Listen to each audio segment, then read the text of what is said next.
Sí. Tenemos que hacer el trámite.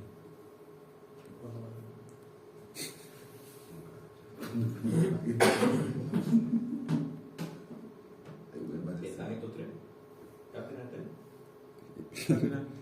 Tan escrito y no viene. Wilson. Wilson. No. ¿Está aquí? Wilson. ¿Está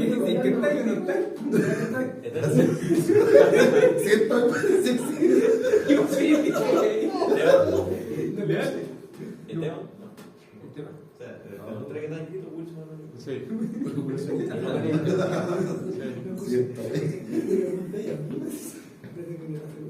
Y lo que no está escrito estamos todos.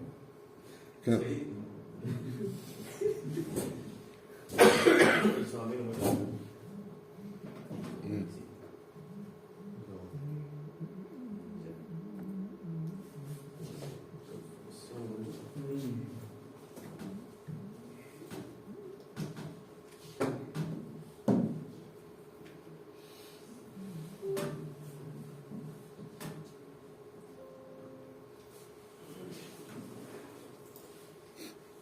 Bueno, mi nombre es Ernesto Rubio, soy profesor de acá del Departamento de Ingeniería Eléctrica y Electrónica. Aquí voy a impartir esta asignatura que sería control automático. Es mi especialidad, así que se la podré dar sin mayores problemas. No es mi especialidad la de ustedes, obviamente, que están estudiando para ser ingenieros eléctricos. Los voltajes míos son de 10 volts abajo. Claro. Ustedes trabajarán con alta corriente, alto voltaje y todo eso. Hoy lo que vamos a ver es una conferencia introductoria donde les voy a explicar más o menos las cosas que vamos a ver en la asignatura, cómo la vamos a evaluar. Y vamos a partir entonces hoy con una pequeña introducción, algunas definiciones a partir de imágenes que necesitamos entender y conceptualizar un poco las cosas que vamos a ver en control automático, y un poquito que entrando en materia ya veamos la diferencia entre lo que es el lazo abierto y lazo cerrado. Ustedes, obviamente todos trabajan, seguramente ya tienen algo de experiencia a nivel industrial, quizás algunos de ustedes hayan trabajado con sistemas de control, así que igual puede que conozcan algo. La bibliografía que vamos a estar usando por lo pronto es este libro. Pretendo preparar la asignatura a partir de él y se lo voy a compartir también en ADECA cuando les subo el material, y siempre tendrán disponible entonces estas conferencias, estas presentaciones, y tendrían el libro. Yo les voy a estar haciendo referencia también en el libro a dónde buscar las cosas. Suele ser esta una asignatura que a veces no les agrada tanto. Yo espero que sí les agrade como se las voy a impartir. No pretendo hacerlos especialistas en control, pero hay cosas que deben conocer, por supuesto, para poder acometer las tareas que de control se tratan, por si alguno de ustedes tiene que hacer algo. En su correo lo puso, ¿cierto? Mi correo Ahí está. ¿Usted va a impartir toda la asignatura? Vamos a hablar de eso ahora. Ah, Yo voy a impartir la primera parte teórica, después otro profesor le va a impartir la segunda parte teórica. La parte mía es la parte de modelado y análisis de sistemas, y después otro profesor vendrá con la parte de diseño de sistemas de control. Y en paralelo van a ir teniendo laboratorios prácticos donde van a poner estas cosas de manifiesto. Entonces, partamos con una pequeña descripción de la asignatura, entender que es una asignatura teórico, práctica y experimental. Le va a entregar a ustedes las herramientas básicas para poder analizar el comportamiento de los sistemas modelados linealmente y diseñar sistemas de control realimentados continuos para procesos industriales. Yo me voy a ocupar de esta primera parte, como les decía, y el otro profesor se va a ocupar de la parte del diseño de los sistemas de control. Y además de esto, van a diseñar, interconectar, configurar sistemas básicos de control industrial, que incluyen sensores, controladores y actuadores. Tiene un componente teórico práctico importante, que es que vamos a impartir los dos profesores de la parte teórica y práctica, en el sentido que vamos a hacer guías de ejercicio para poder entender estas cosas y fijarlas mejor. La vamos a impartir con conferencias expositivas, la resolución de guías de ejercicio, y lo vamos a ir complementando con simulaciones en MATLAB. ¿Cuántos de ustedes dominan MATLAB? ¿Tú has hecho algo? MATLAB es la gran calculadora científica para nosotros, particularmente en el campo de control, aunque MATLAB tiene un montón de toolbox que sirven para un montón de cosas. De hecho, para cuestiones eléctricas también. Hay muchos trucos de accionamiento, hay muchos trucos de sistemas eléctricos, hay trucos de simulación de círculos de potencia, hay un montón de cosas por ustedes también. De todos modos, yo siempre digo que cada cosa en su lugar.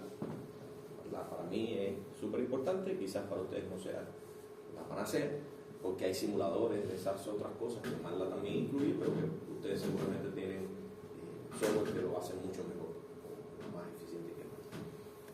Pero bueno, para lo que es modelado de sistemas dinámicos y control, este es el caballo, este es el mejor de todo.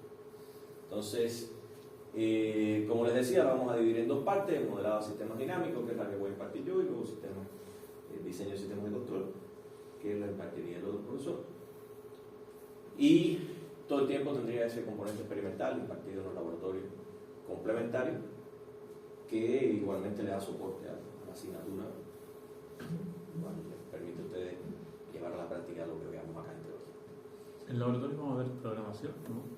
En los laboratorios van a ver, por ejemplo, introducción al MATLAB. Van a poder hacer algunas cositas ahí, para los que no saben, van a poder hacer algunas cositas. Yo les voy a hacer cosas también en MATLAB.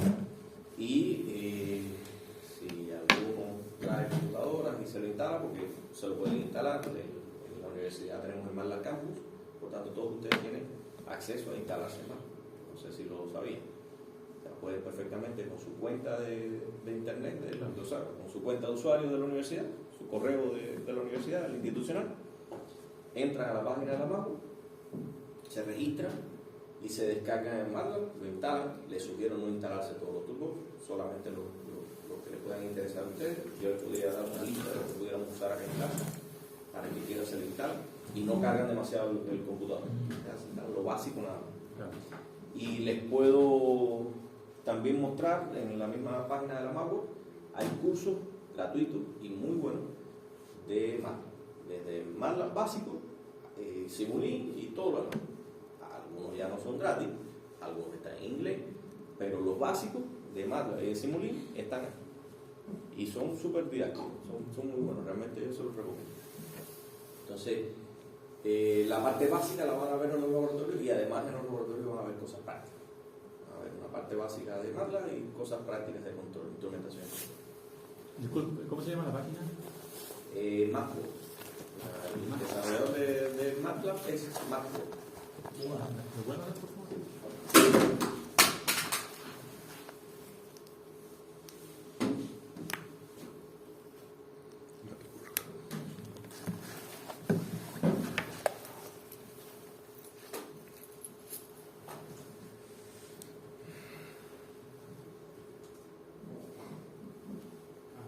Ok, gracias. Entra acá.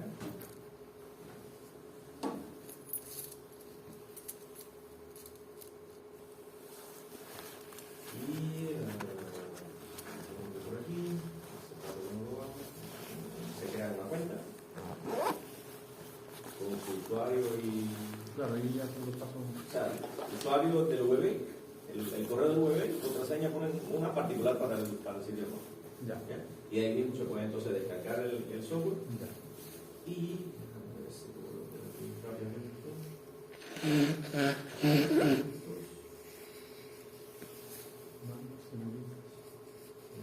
Estos son todos los trucos que tiene MATLAB, pero lo que estoy buscando es analizar cursos online.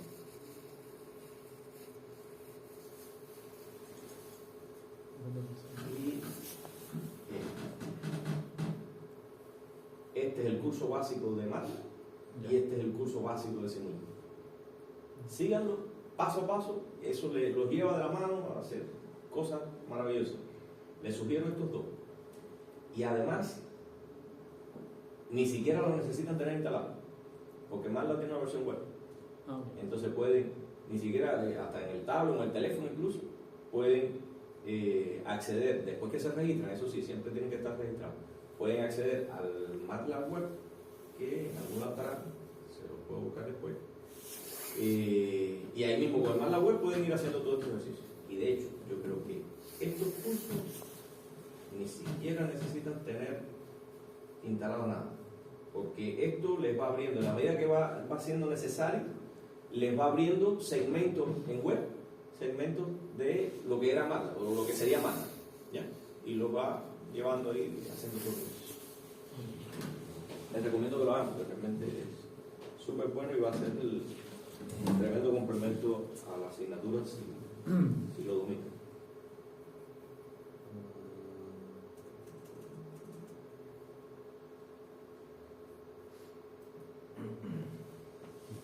Y con su cuenta entonces de la web tienen acceso a MATLAB, a todos los toolbox, al MATLAB web y a todos los cursos. Gracias. Entonces, el sistema de evaluación sería del primer tema, modelado de sistemas dinámicos, un certamen que es un 25%, y algunos test que podemos hacer acá en clase, aquí en las clases, que tendría un peso de un 10%, el segundo tema también con un certamen de un 25%, y los test que puede hacer el otro profesor de un 10%, y los laboratorios tienen un peso de un 30%. Ese es el sistema de evaluación de la asignatura. Entonces tendríamos básicamente dos certámenes, los test 20% y laboratorios de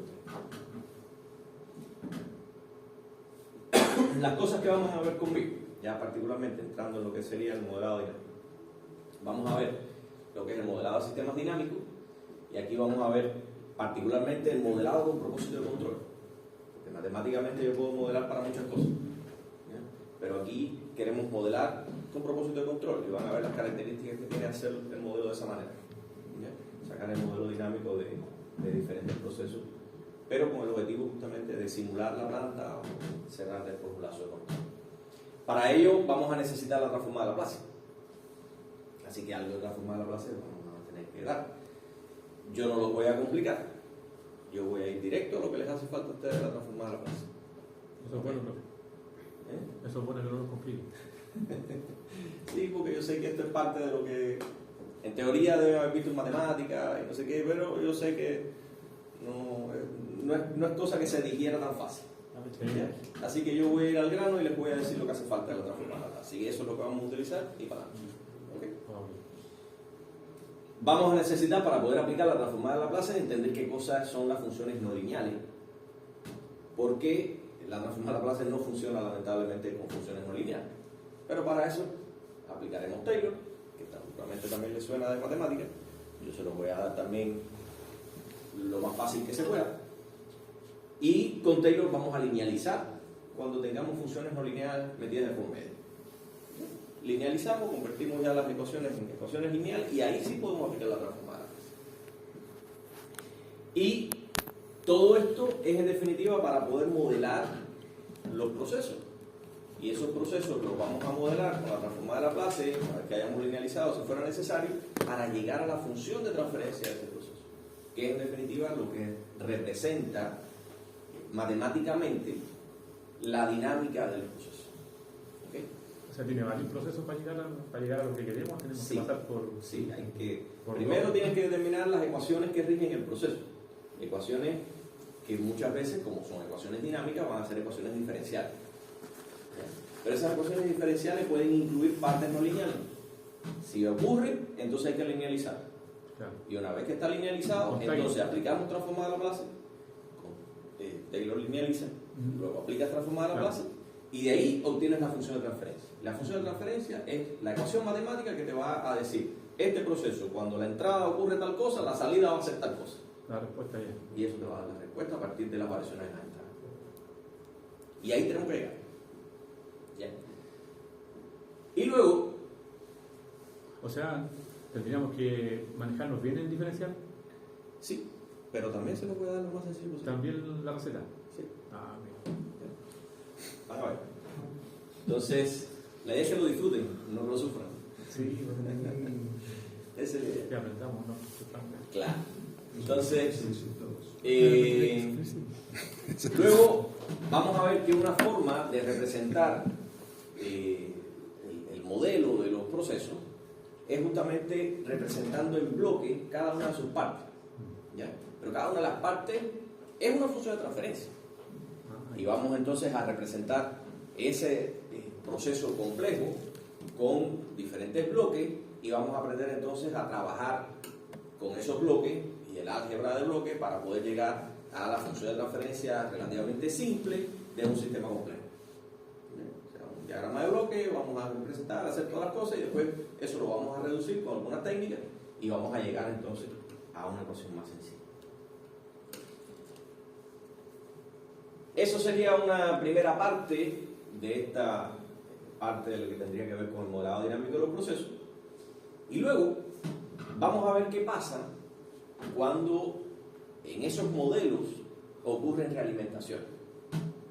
O sea, hay una variable que está a la salida del proceso que de alguna manera incide en la entrada de él. ¿Ya?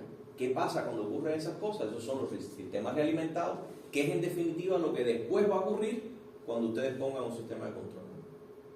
Pero cuando ponen un sistema de control, lo vamos a ver un poquito más adelante, lo que van a hacer es medir determinadas variables del proceso y con esa medición ver qué hacen en la entrada del proceso para poder controlar la variable que medieron.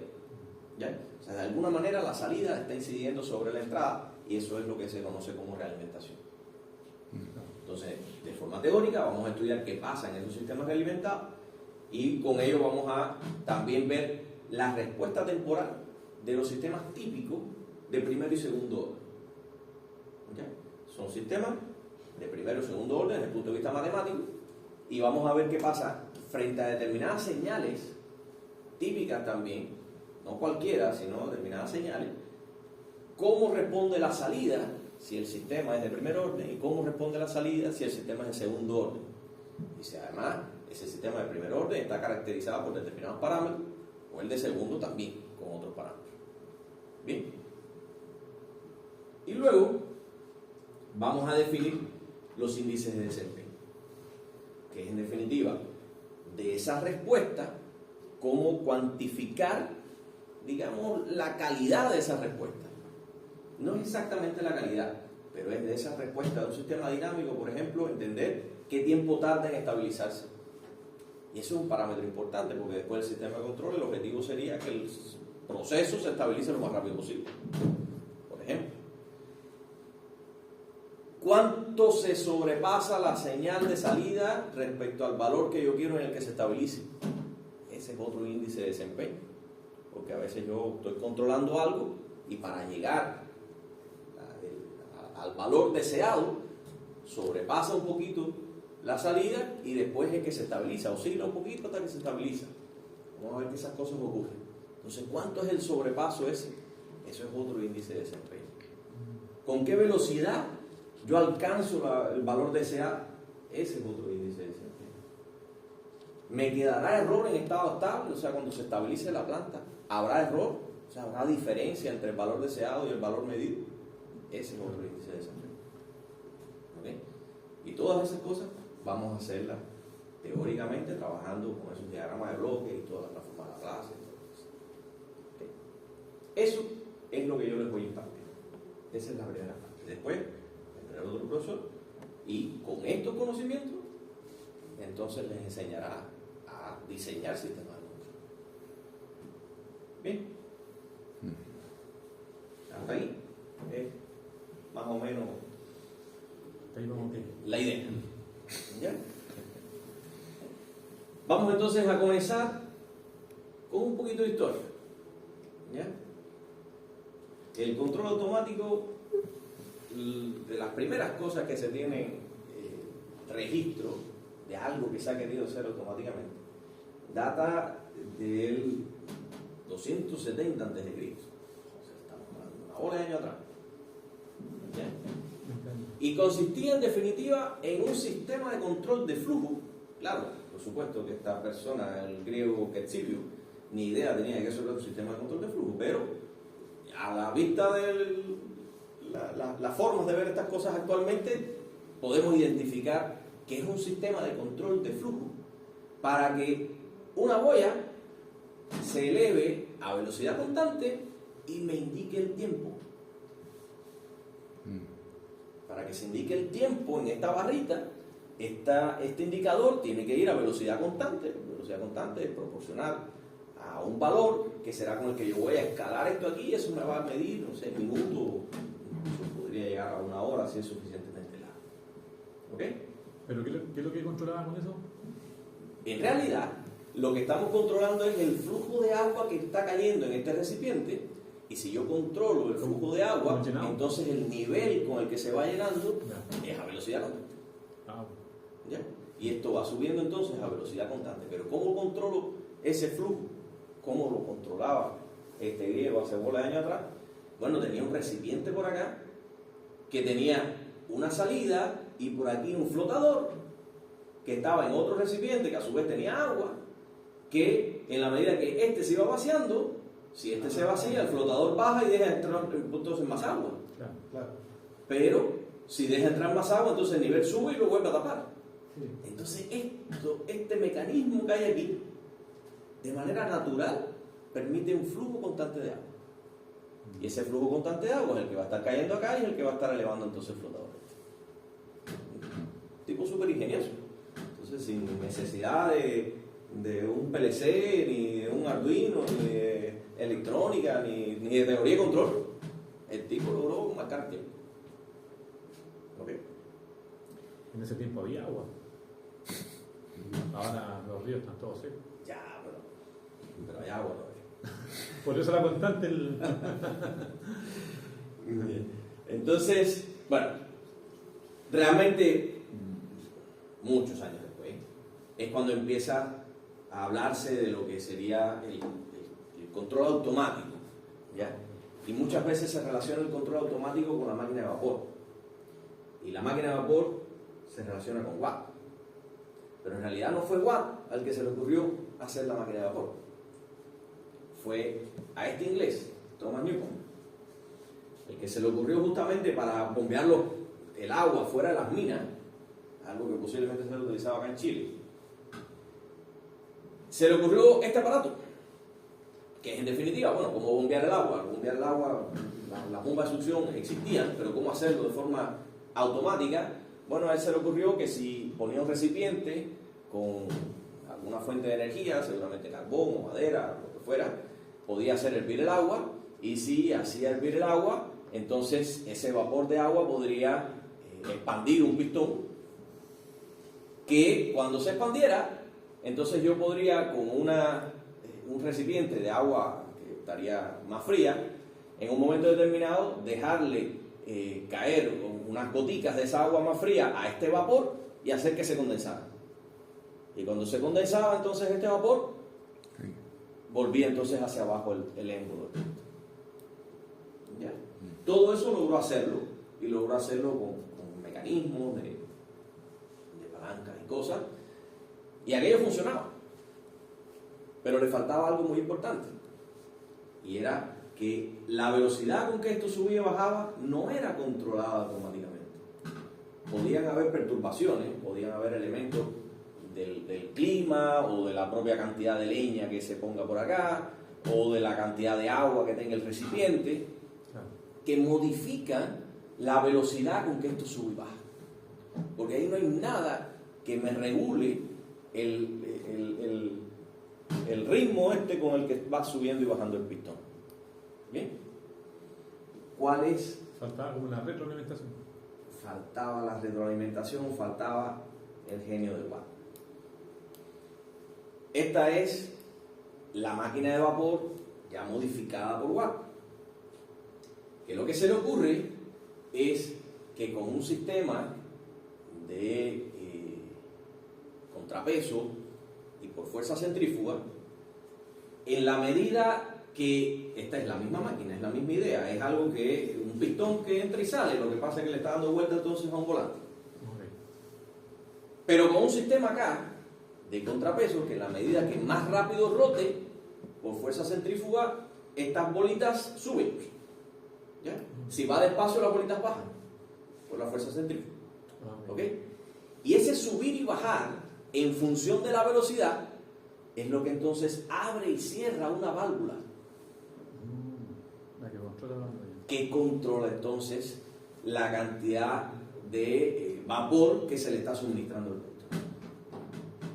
Entonces ya con esto, que ahí sí está la realimentación, porque de alguna manera esto está girando proporcionalmente a la velocidad con que gira la salida, que es la máquina de vapor. ¿Es un sensor del fondo lo que tiene? Es un sensor de velocidad mecánico y al mismo tiempo una válvula.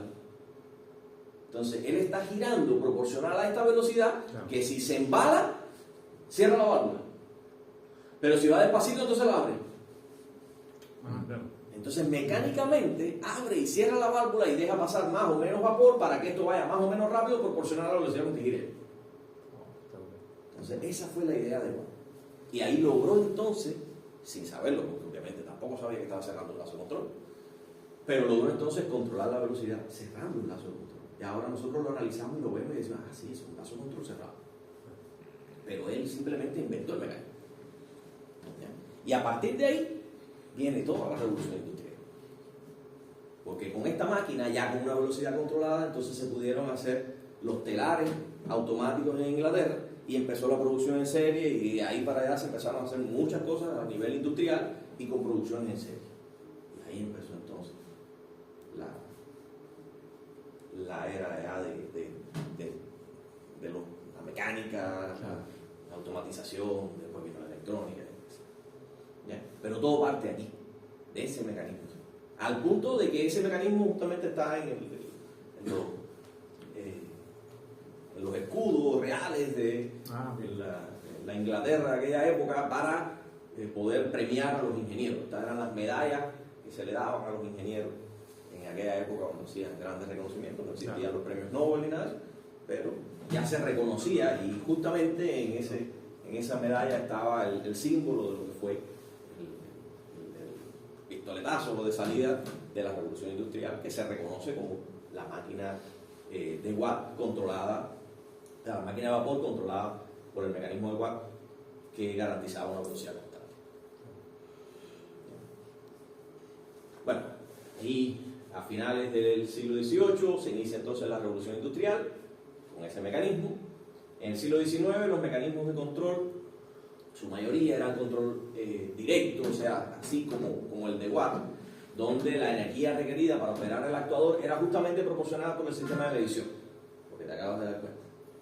El propio sistema de medición tomaba la energía de esa salida que se estaría midiendo y lo convertía entonces en el elemento que actuaba. O sea, la energía requerida para operar el actuador era proporcionada por el propio sistema de medición. A inicios del siglo XX se desarrollan los primeros controladores por realimentación, de voltaje o corriente. Ya empieza todo el desarrollo de la electrónica, pero empiezan a aparecer los problemas. Ya cuando empieza la electrónica, junto con ella viene todo. ¿Por qué? Porque comienzan a darse cuenta de que hay distorsión en las señales, porque hay ruido de inducción, o hay ruido de otros elementos que empiezan a aparecer en los canales de medición. ¿Bien?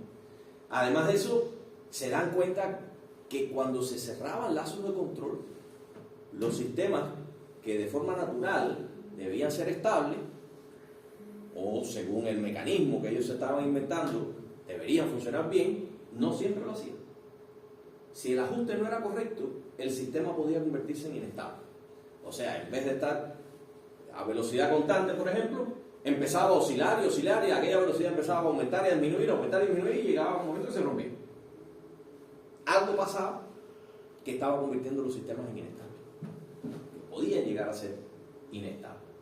Así que empiezan a aparecer los problemas de inestabilidad, y en la medida que se hacen más grandes las cosas que se empiezan a tratar de resolver con los elementos de control, la complejidad no se podía modelar. No había forma de matemáticamente encontrarle un equivalente. Así que empieza a aparecer la imposibilidad de representar los sistemas complejos para poder entenderlo. Y como es un montón de problemas más, y lo que pasa es que faltaba entendimiento teórico. La teoría es importante, es a donde los quiero llevar ahí con este punto.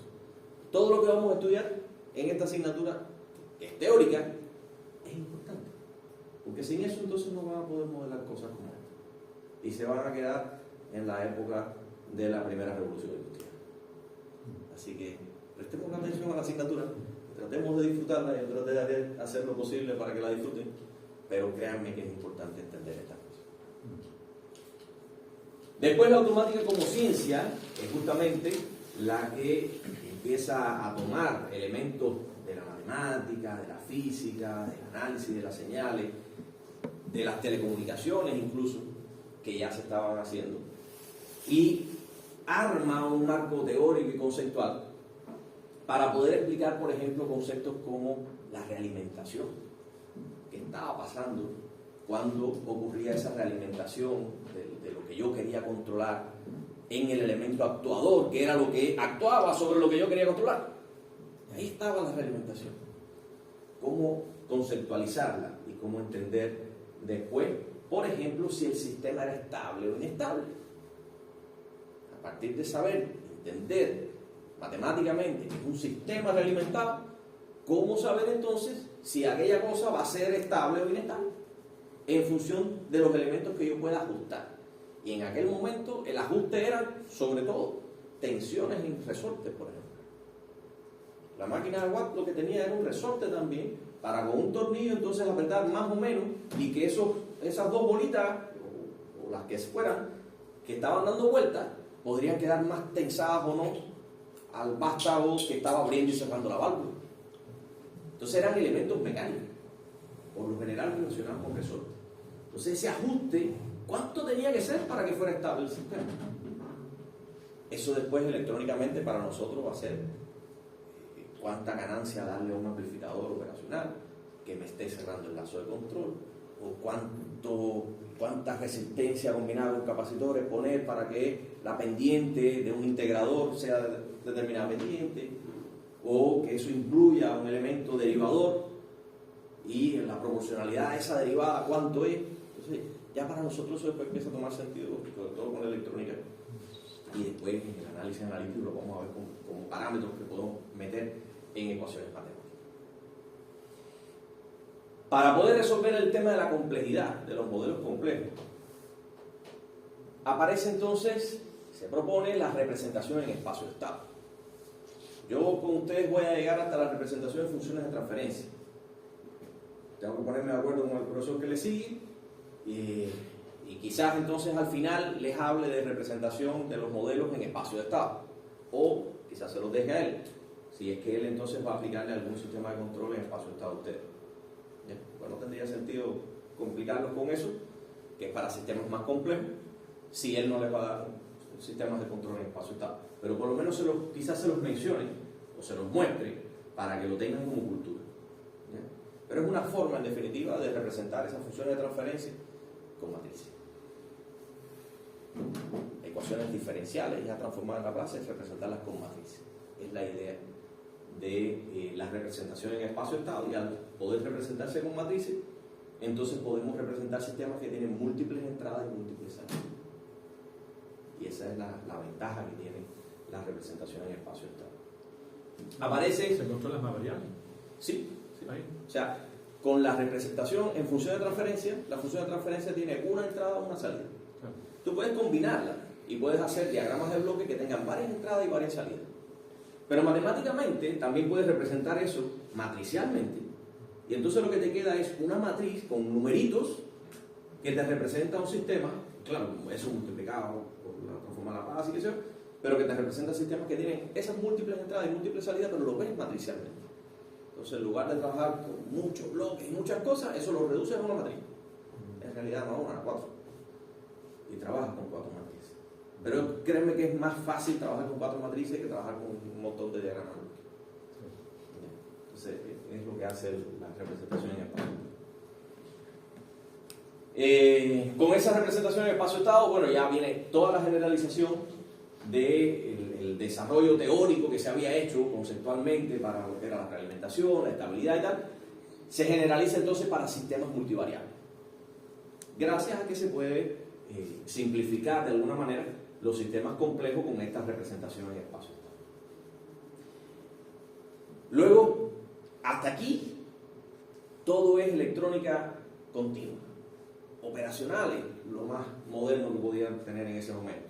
Los sistemas de control eran electrónicos, pero con electrónica que todo el tiempo estaba midiendo y se realimentaba, y es como los amplificadores. No sé si alguno ha estudiado algo de electrónica y los amplificadores que tienen sus realimentaciones y sus cosas. Así mismo eran los sistemas hasta este momento. Pero empieza la era digital. Y empiezan entonces los microprocesadores, empiezan las computadoras, empiezan los autómatas. ¿Y qué pasa con esos sistemas? Que esos sistemas realmente funcionan en base a un reloj.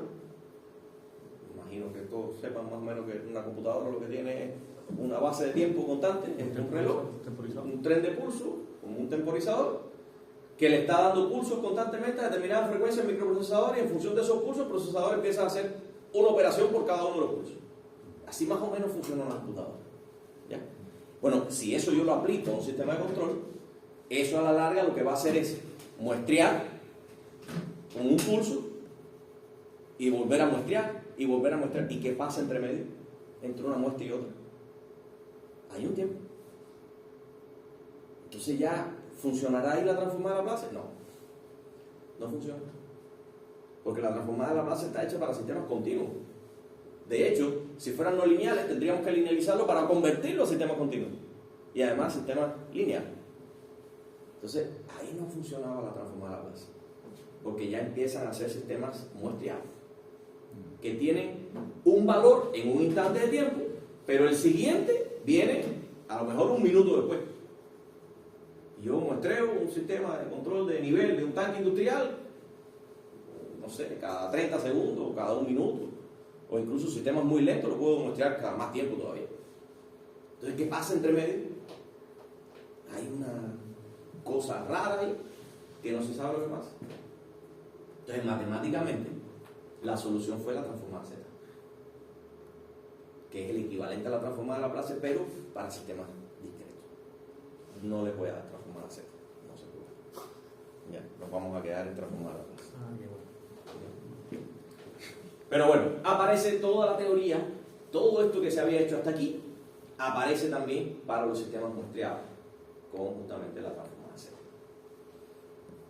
Obviamente, en paralelo, en todo momento se está haciendo todo lo que es el desarrollo de las técnicas para sintetizar los controladores, ya sean continuos o discretos. Entonces, todo eso es también manejable. ¿Ya? Eso es lo que vamos a ver con el otro profesor. Cómo diseñar los sistemas de control. ¿Ya? Y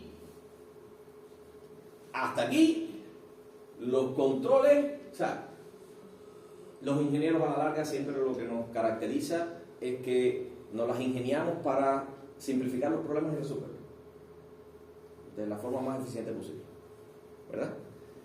Por tanto, cuando aparecían cosas no lineales, que vamos a ver después lo que se hacía era linealizar. Claro, si una curva, piensen ustedes, una cosa no lineal es que no es una línea recta, eso por ahí se deduce, ¿ya? Si no es una línea recta es porque es una curva. ¿Y cómo se linealiza una curva? Simplemente diciendo, de esa curva yo voy a trabajar alrededor de este punto. Y defino un punto de esa curva. Y para pequeñas variaciones alrededor de ese punto, convierto la curva en recta. Eso es lo que es la linealización, eso es lo que hace Taylor. ¿Ya? Convierte una curva en recta, pero solamente es válido para pequeñas variaciones ahí, alrededor de ese punto que yo defina, que es lo que después vamos a conocer como el punto de operación. No se puede generalizar para todos los Si te vas más lejos, claro, entonces te empiezas a diferenciar de la curva. Y la diferencia es muy apreciable y ya no estarías haciendo bien las cosas. no. Tendrías que recalcular el punto de operación e irte a otro punto y decir, ya, ahora yo voy a estar trabajando en esta otra zona, por tanto es esta otra curvita. Tomar otra muestra. Pensémoslo como algo así.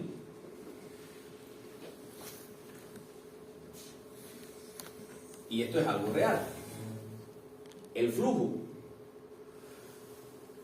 por una tubería es proporcional a la raíz cuadrada de la diferencia de presión de los extremos de la tubería. ¿Cómo fue? En proporción a la raíz cuadrada de... A la raíz cuadrada, el flujo por una tubería es proporcional, digamos K, a la raíz cuadrada de la diferencia de presión de los extremos de una tubería. Si yo tengo una tubería así,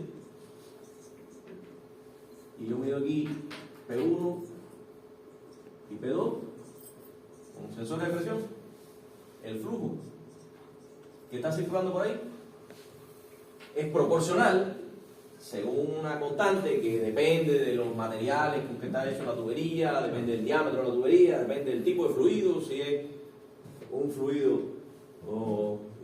con cierta densidad, con cierta viscosidad, depende de todas esas cosas, ¿no? Claro. Esa K depende de todas esas cosas. Pero ya, si todas esas cosas están determinadas, a partir de ahí, el flujo que circula por aquí es proporcional a esa diferencia de presión.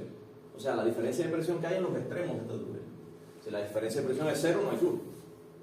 No. ¿Ya? Por eso se puede regular un calefón. El calefón lo que regula es temperatura, no flujo. Pero lo hace regulando el flujo de combustible. Porque lo que pones es una válvula en el gas. Si es que fuera un calefón automático. Sí, Están sí. los calefón estos que lo que tienen son 2 o 3 pasos para ponerlo en invierno, verano o cuando tú quieras. Sí, eléctrico. ¿Ya? Si es eléctrico, que ya por lo general tienen unas válvulas proporcionales que regulan el flujo de combustible, pero al final ese flujo de combustible lo estás regulando para regular la temperatura del agua. ¿Ya? Eso lo vamos a ver como ejemplo también. Y lo vamos a modelar. Pero aquí estoy en una cosa muy simple, una tubería de agua. ¿Ya? Si estas dos presiones fueran iguales, por ahí no circula nada. ¿Ya? ¿Cuándo empieza a circular agua? Cuando aquí hay una presión mayor que esta. Que entonces va a haber un flujo hacia allá. De hecho, si aquí hubiese una presión mayor, entonces el flujo va a ir para atrás. Claro. Pero a donde voy es a que yo puedo hacer un gráfico de, en función de la diferencia de presión, que me calcule el flujo que va a circular por esa tubería. Y como esta es la ecuación matemática que representa el flujo en función de la diferencia de presión y tiene una raíz cuadrada metida en medio, eso es una curva así. Que es una parábola rotada. Porque la raíz cuadrada es la relación equivalente a lo que sería la raíz cuadrada. Si yo aplico el cuadrado aquí, me queda el flujo al cuadrado es igual a K, digamos, otro K. Porque tengo que sacar el cuadrado acá por delta P. O sea, hay una relación entre una función cuadrática y una función raíz cuadrada. ¿Ya? Entonces, esto es un pedazo de una parábola, pero rotado 90 grados. Entonces, si yo voy a aplicar la transformada de Laplace a esa ecuación, no se la puedo aplicar porque no puedo, porque esta ecuación es no lineal. Esto no es una línea recta. ¿Qué tengo que hacer? Decir, yo voy a trabajar, no sé, alrededor de este delta P. Y para ese delta P, tengo el punto de operación mío acá. ¿Qué digo? Para pequeñas variaciones alrededor de este delta P, eso es una línea recta. Y eso es lo que me hace Taylor. Entonces digo, ya, las variaciones del flujo. O sea, el flujo va a estar aquí. Estas van a ser las variaciones. Pero ¿qué pasa si me voy muy lejos de ese punto de operación? Si ya yo entonces empiezo a operar aquí, yo voy a decir, si tengo esta ecuación para representarlo, yo voy a decir, mi flujo va a ser este. ¿Y es verdad? No. El flujo de verdad es este. Entonces, si yo me alejo, si yo aplico la linealización y me alejo del punto de operación, entonces empiezo a falsear el modelo. El modelo no se corresponde con la realidad. ¿Qué tendría que hacer? Recalcular el punto de operación, ponerme aquí ahora y volver a aplicar el texto. ¿Ya? ¿Cómo yo sé cuál punto es indicado para yo empezar a trabajar? Eso lo podemos ver, por ejemplo, cuando se hacen sistemas hidráulicos. son sistemas que estén compuestos por tuberías, válvulas, bombas, ¿ya? Y en función de los parámetros que estén ahí o de lo que tú quieras obtener, tendrás entonces que diseñar el sistema y tendrás que diseñar la capacidad de flujo de la válvula, tendrás que seleccionar la bomba, tendrás que seleccionar las tuberías para que el sistema opere en el punto de operación que tú quieras.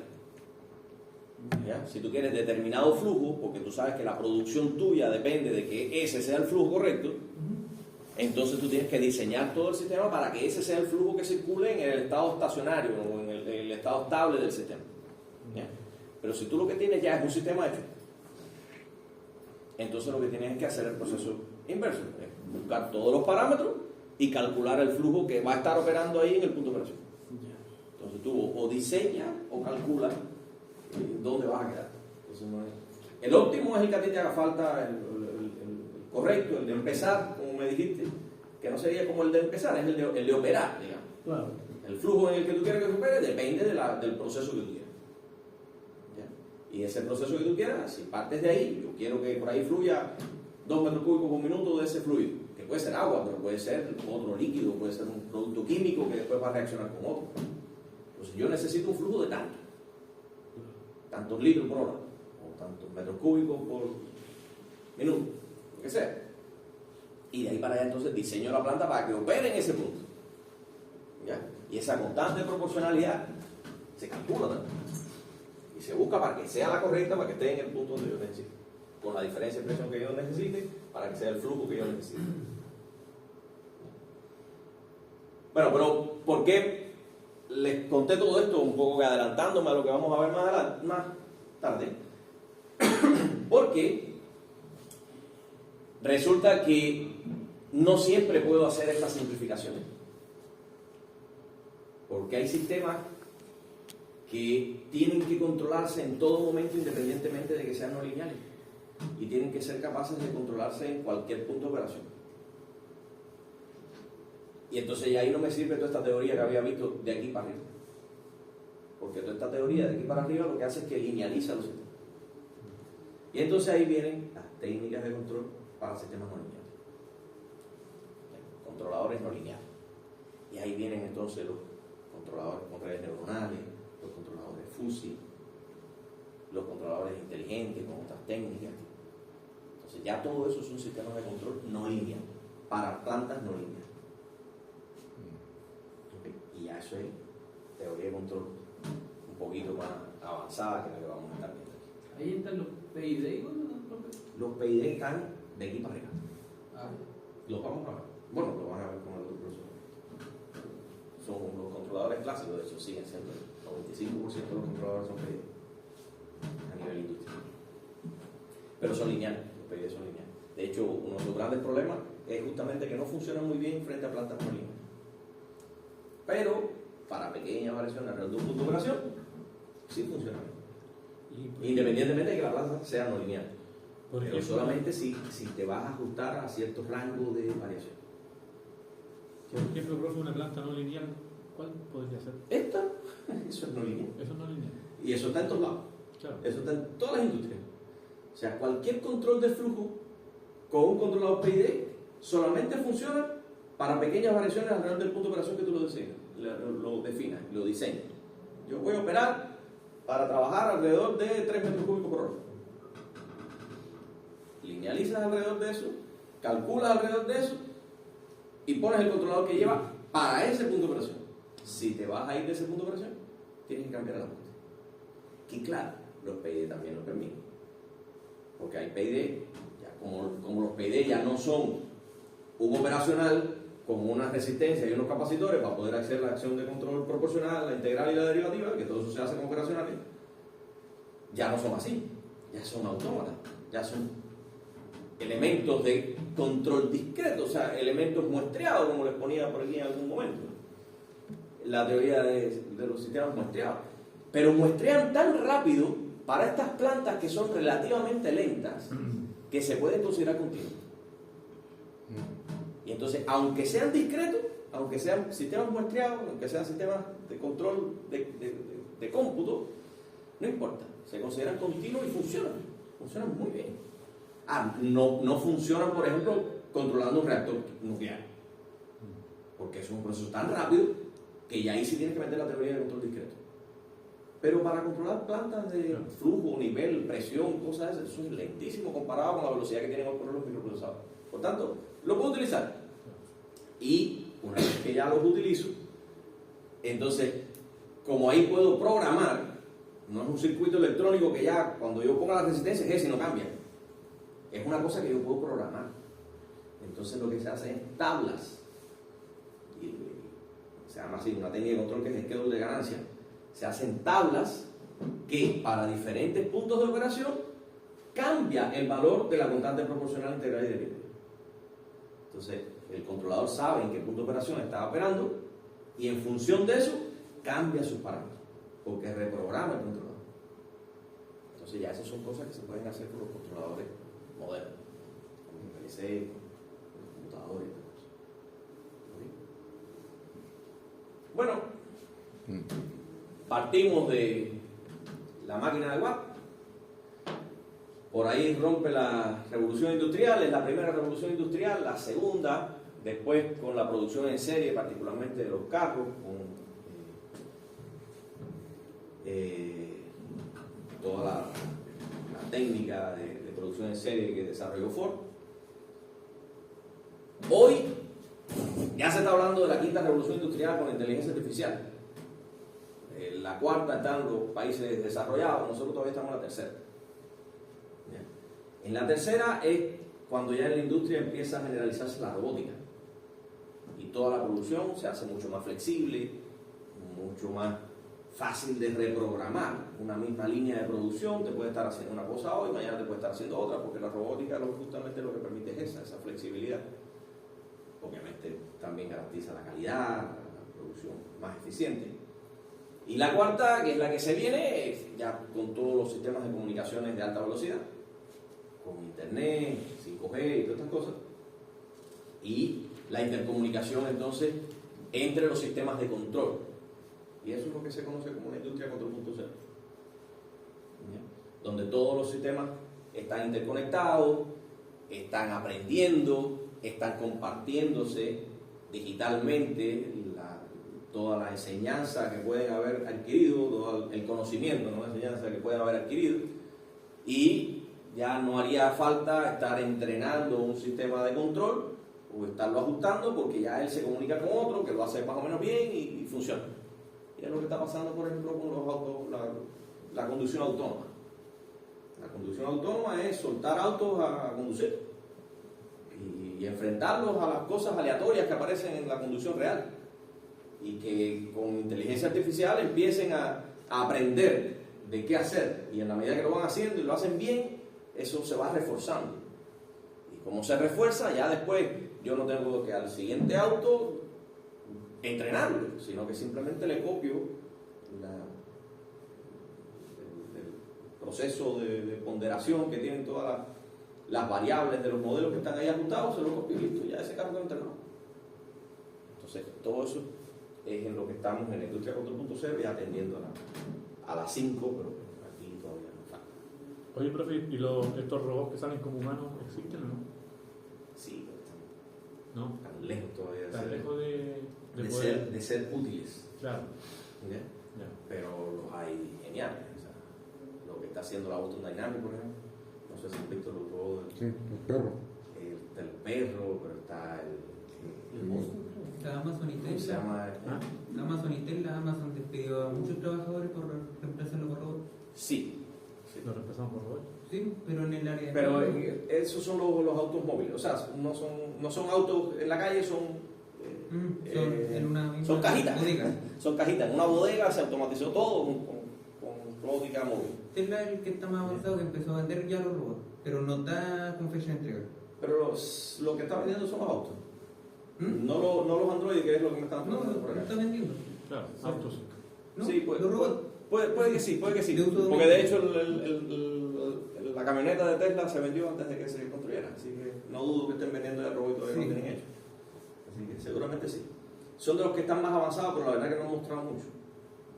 La Boston Dynamics muestra mucho más las cosas que están haciendo y no creo que Tesla esté mucho más adelante que la otra. Pero para allá va la cosa. Sí, hay unas cosas que yo le pongo en el curso de robótica. No sé si se lo encuentro rápido aquí. No sé si está rápido.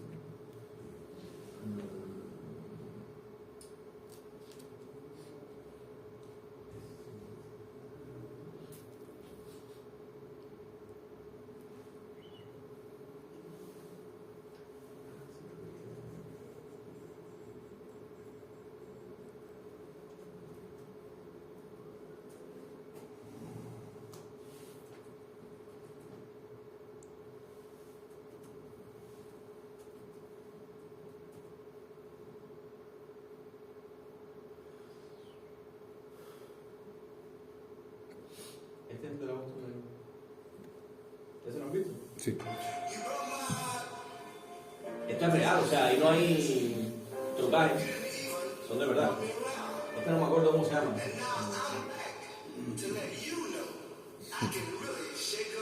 ¿Todavía está hablando, no? No, me está hablando de la canción. Ah, ya. Pero el robot sí es real. Y los movimientos esos son reales. Se me ha bailando por el tú. Anda por ahí conmigo, David.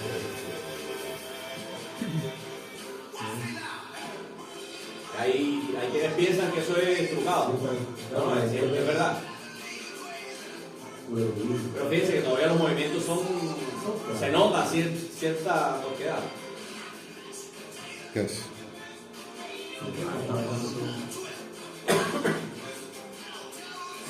Ese es el perro que Ahí está, decía. pero. Ellos fueron de los primeros que lo diseñaron y comercializaron, y ahora hay un montón de fabricantes de perros.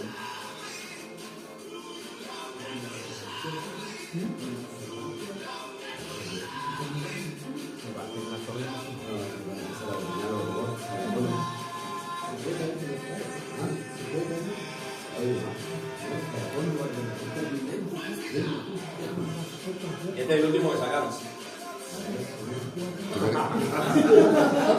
Este sirve para los almacenes también.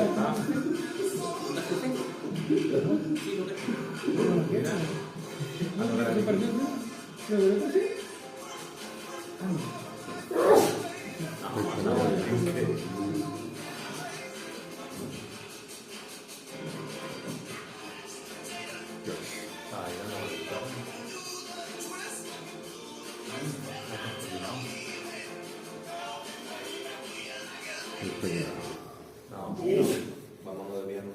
Bueno, Que el curso de control no lo diga. yo creo que el Big Data, profe. ¿Ah? Big Data es cuando empiezas a tener muchos datos de algo y los procesas, obviamente con procesadores muy potentes y de mucha capacidad de memoria, y de ahí sacas información. Por ejemplo, lo que les comentaba antes de la conducción autónoma. Yo he visto ¿En mucho qué se eso basa de la conducción autónoma? Tú tienes un montón de sensores en los autos y de actuadores también.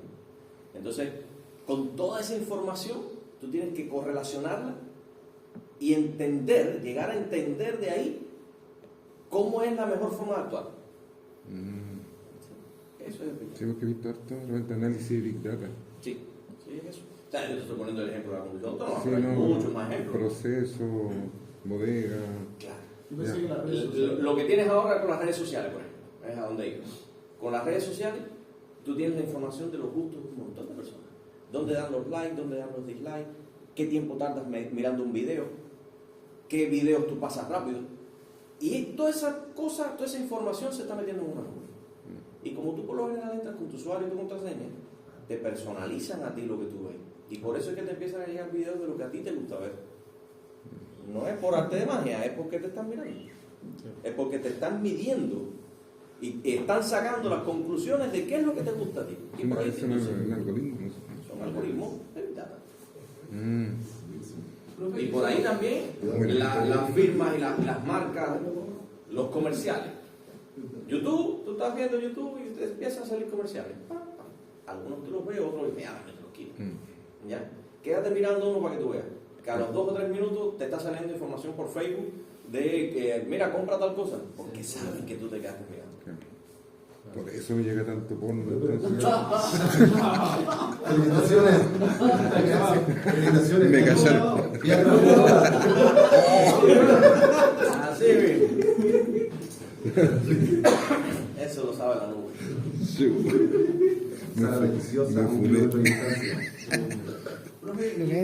¿Qué segundo fue? Eso, la plata que yo tomo no sé, del proceso, ¿lo puedo guardar como en una nube? Bueno, claro. Ya toda la sensórica moderna ya no es simplemente un sensor que te da una señal. No, ya es un sensor que te da la señal si tú quieres, pero por lo general ya tiene conexión con la nube y la pones en una base de datos. Y ya tú lo que tienes es que saber cuáles son los sensores, dónde está la base de datos y tomarlas. Más que y por ahí me dice que voy a hacer. risa, pero nada, importante.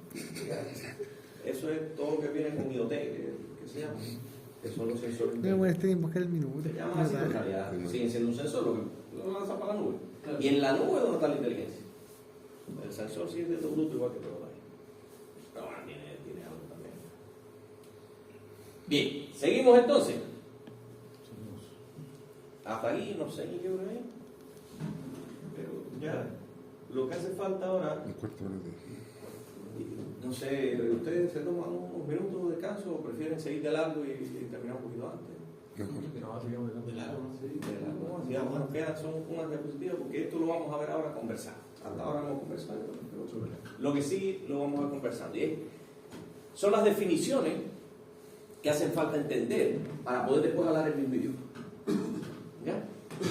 Y vamos a verlo partiendo con esa imagen. ¿Ya? ¿Qué les estoy representando ahí? Eso es un proceso. ¿Y qué es un proceso? Algo en lo que están ocurriendo transformaciones. Pueden ser una serie de transformaciones que en la medida que yo modifico algo, que es justamente lo que voy a representar por acá, la entrada a ese proceso, en la medida que yo modifico algo, se va modificando las variables que describen ese proceso. Entonces, tengo de partida las variables manipulables, lo que voy a conocer como variables manipulables o incluso ya después como acciones de control. Porque esas son las variables, que matemáticamente es una variable, pero son las que yo puedo, a mi voluntad, modificar. Esa variable puede ser un voltaje, por ejemplo. El voltaje que yo le aplico a un motor. Yo le pongo el voltaje que yo quiera. ¿Entiendes? No es algo que defina el motor. Yo lo defino. Una válvula. Una válvula. Una válvula es algo que yo manipulo. En realidad lo que manipulo es la posición del vástago de la válvula. Si es eléctrica, posiblemente con un voltaje o con una corriente, haciendo circular más o menos en un inductor cierta corriente y que eso haga que suba o baje más el vástago de la válvula, o si es neumática, a lo mejor es dándole más o menos presión, ¿ya? Pero al final eso lo que está haciendo es moviendo ese elemento que abre o cierra un orificio, y abrir y cerrar ese orificio por lo general es para que circule más o menos flujo. Entonces yo indirectamente con esa corriente, con esa presión, moviendo la posición de un vástago que mueve entonces el obturador sobre el asiento de la válvula, lo que estoy haciendo es modificando el flujo. Flujo que después altera algo en un proceso.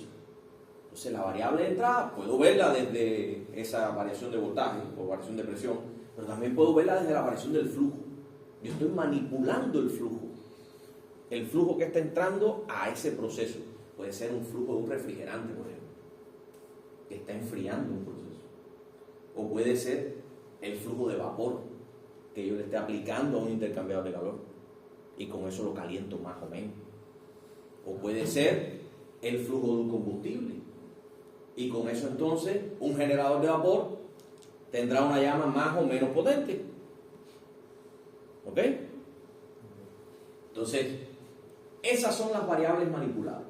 Las variables que yo puedo modificar a mi antojo, que provocan que en el proceso, esa serie de fenómenos que están ocurriendo dentro de un sistema, se modifiquen entonces sus estados. ¿Ya? Los estados del proceso, algunos son medibles y son los que yo voy a representar como salidas de ese proceso. Y yo los puedo medir. Pueden incluso ser objetivos de control. Puede ser justamente lo que yo quiero controlar.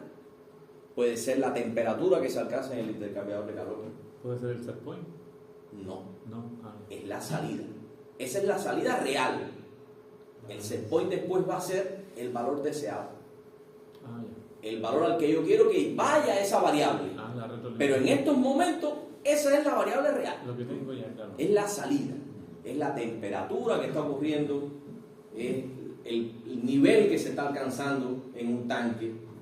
Es la presión que va a haber en un No está tanque controlado, cerrado. No está controlado.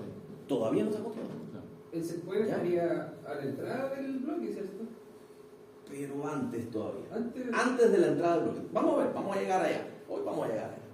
Entonces, estas son las variables que yo pudiera medir, que son elementos que me están hablando del estado del proceso.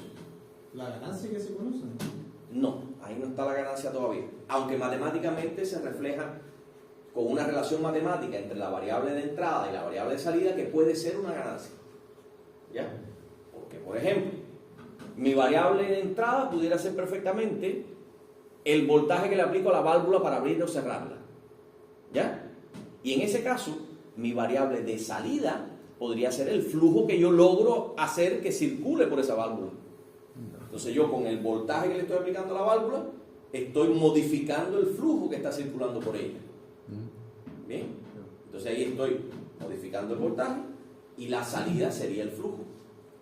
Pero les estoy hablando esto en términos de un proceso, porque aquí pueden haber varias cosas concatenadas. Es posible que ese flujo que yo modifico con el voltaje, después sea el flujo del combustible, que entonces va a provocar un aumento de temperatura en un intercambiador de calor. ¿Ya? Entonces, ahí la salida ahora va a ser la temperatura, que también la puedo medir. Por Y eso, después vamos a cerrar el lazo. ahí están los diagramas en bloque, ¿no? Claro. Empiezan a partir. Ahí. Por eso, o sea, a donde voy es que este proceso puede ser una cosa compleja ya, Claro. que puede tener varias variables. Sí. ¿Ya? Y lo que hay que tener bien clarito, cuáles son las variables que realmente yo puedo manipular. ¿Ya? ¿Cuáles son las variables después que se modifican, porque yo manipulo estas y las modifico? ¿Cuáles son las que en el proceso después se modifican? De ellas, algunas las puedo medir. Y con esas que puedo medir es con las que puedo cerrar los lazos de control. Que vamos a ver después, donde el set point y esas cosas. ¿Ya? Pero resulta que hay variables que yo, aunque no las puedo medir, sé que se modifican. Entonces, es posible que no las pueda medir o no las quiera medir. O no valga la pena medirlas porque son complicadas. En una columna de destilación. En una columna de destilación, la refinería. En cada uno de los segmentos de la columna hay diferentes densidades del producto que se está destilando. Entonces, ¿valdrá la pena medir cada una de las densidades de cada uno de los platos de la columna? No. Yo mido abajo, mido en el medio, mido arriba y se acabó. Los otros los induzco. O hago otra cosa. Técnicas de control. ¿Ya? Pero eso no significa que eso no esté variando. Las temperaturas, las presiones, los flujos en cada uno de los platos de la columna están variando. ¿Ya? Pero esos no los mido. Aunque incluso pudiera medirlo. Pero no los mido. Son estados no medibles del proceso. O estados que no mido del proceso. Pero están ahí, se están modificando. Claro. ¿Ok? Pero no nos interesa medir. Pero no me interesa medir. Y resulta que además de todo esto, de esas variables manipulables que yo dispongo de ellas para poder actuar sobre el proceso y hacer que él cambie, además de todas las variables de salida del proceso, algunas medibles, otras no medibles, o son simplemente estados que no me interesa medir. Resulta que hay otras variables que también alteran el proceso, que son las que voy a conocer como perturbaciones. Perturbaciones al proceso. Esas son otras entradas al proceso, pero la diferencia con estas, que son manipulables, que son entradas, fíjense, estos son entradas, esto es salida, estas de acá también son entradas, pero a diferencia de estas, yo no las puedo manipular. Son cosas, perturbaciones, y su nombre lo dice, perturban y son aleatorias. Ocurren o no ocurren y yo no tengo control sobre ellas. No las puedo modificar. La temperatura ambiente. El control de una columna de destilación en la parte de arriba, en el tope, que por lo general está realmente arriba en el tope. Hay un tanque de condensado ahí. El control de temperatura de eso depende de la temperatura ambiente. Porque eso está tan alto que puede estar más frío, más no sé qué. Y eso es una perturbación. Que yo no puedo hacer nada. ¿Ya? Sin embargo, eso también modifica el proceso. Entonces son entradas que modifican el proceso, pero que no les puedo hacer nada. No tengo control sobre ellas. No las puedo modificar. Yo me antojo como si podría modificar estas. Bien. Otra perturbación pudiera ser, por ejemplo, aquí mismo. En una tubería donde yo ponga una válvula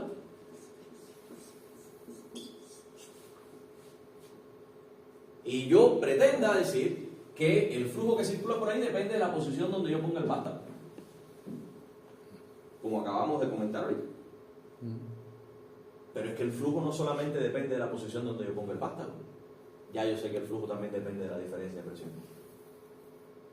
Entonces, si por aquí tengo un proceso y por aquí tengo otro, que las presiones están variando, yo no tengo la garantía de que modificando simplemente esto yo defina cuál es ese flujo, porque ese flujo no solamente depende de esto, de esta posición, esa X que yo ponga ahí, sino que además depende de estas presiones. Tiene otras variables.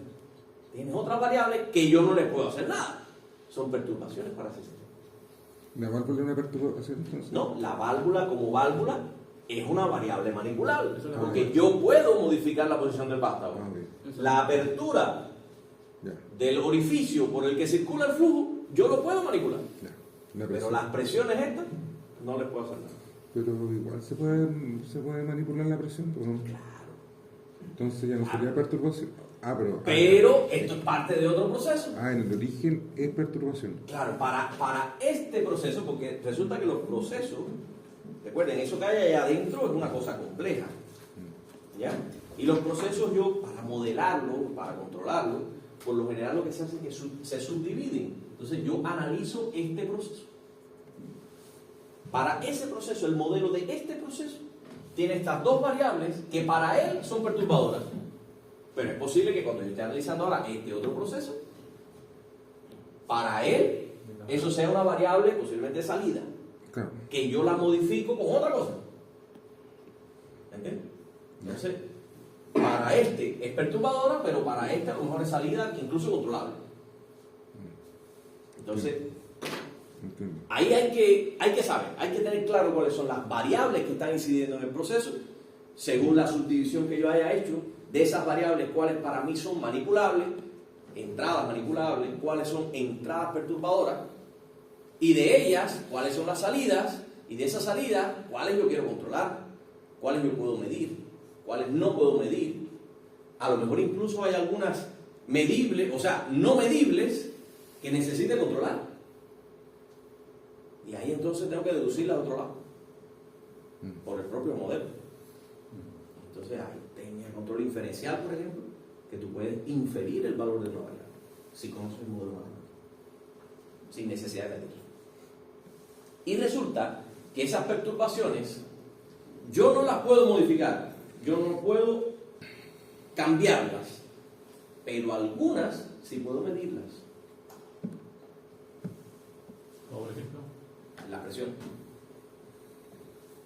Esto mismo que aquí es perturbador para esto. Esas presiones yo las puedo medir. Claro. La temperatura ambiente, yo la puedo medir. ¿Quién me quita? O sea, no la puedo alterar, pero sí la puedo medir.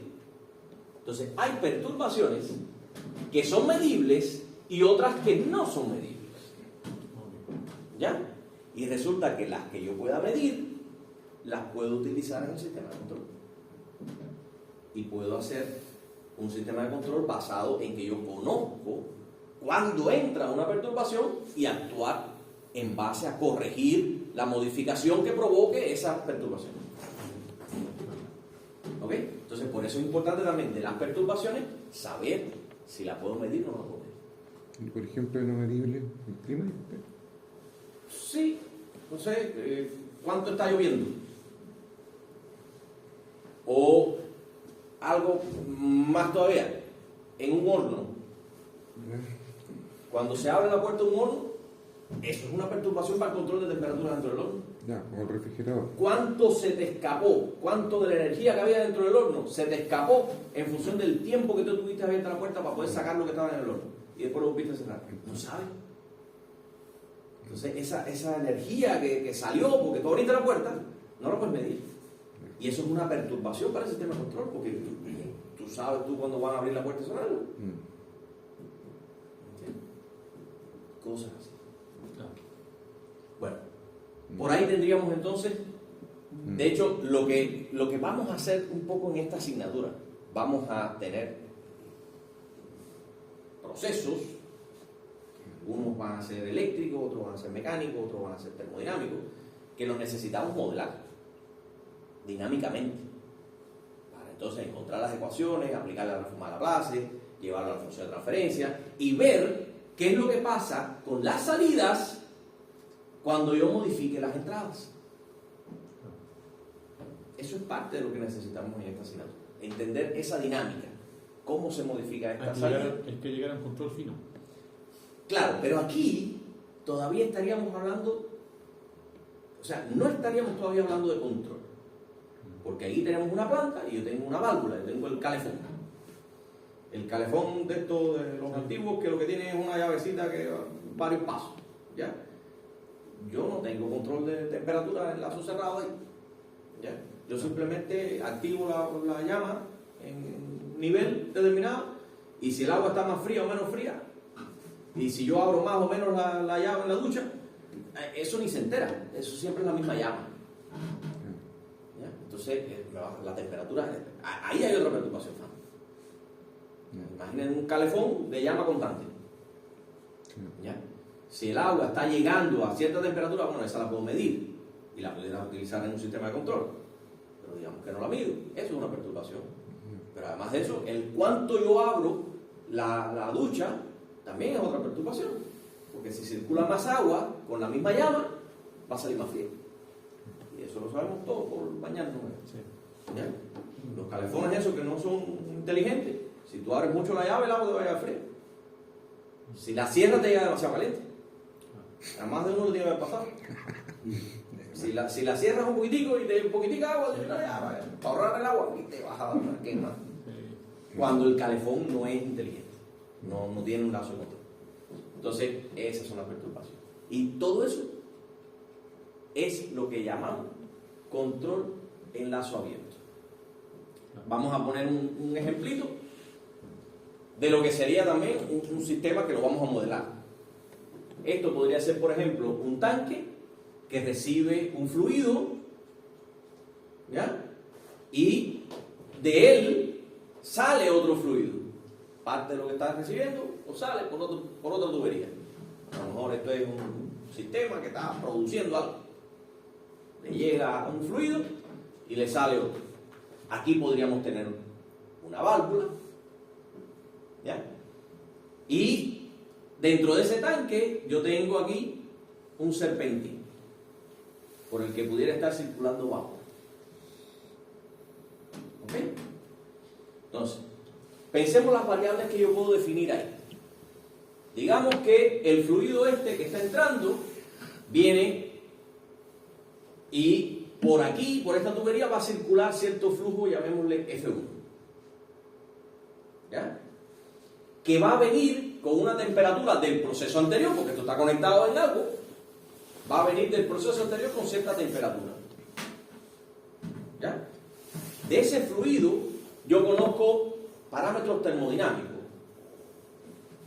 o fluídicos, en este caso la densidad, que todos saben lo que es, y el calor específico, que es la capacidad calorífica que tiene, pero por unidad de masa. La capacidad calorífica sería sin unidad de masa, pero el calor específico sería por unidad de masa. Entonces, tengo por acá la cantidad de energía que es capaz de portar ese fluido, que es el calor específico. Ese fluido cae en este tanque que se va llenando y se alcanza cierto nivel, vamos a llamarle H al nivel. ¿Verdad?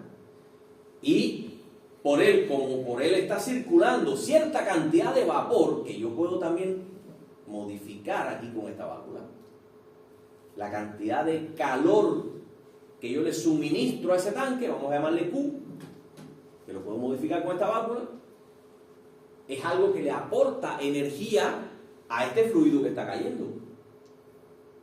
Al aportarle energía, se calienta. Por tanto, en el interior del tanque se alcanza una nueva temperatura. Él entraba con T1, pero aquí se alcanza T2. ¿Ok?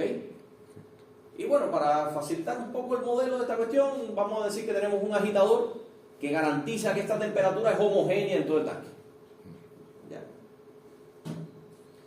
De ese tanque conozco, por ejemplo, el área de la base, el área de la sección transversal del tanque, y sale ese fluido, digamos, con una cantidad F2 y a una temperatura T2 la misma que se alcanza aquí en el tanque.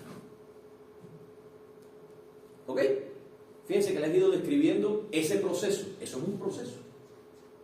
Y les he ido comentando las variables. ¿Ok? Les he dicho que viene un flujo, que yo lo puedo modificar por aquí, que viene a cierta temperatura, que esa temperatura pudiera modificarle el proceso anterior. Me llega ahí con esa temperatura, pero me llega. ¿Ok? Esto por acá son otros elementos más que van a estar metidos dentro de ese modelo. La densidad y la capacidad del calor específico, que son propiedades de ese fluido. Les cuento por aquí que este es el calor que yo le suministro a través de esta válvula al sistema, al proceso, que se alcanza cierta temperatura, que se alcanza cierto nivel, que el tanque tiene un área y que por aquí sale un flujo con cierta temperatura.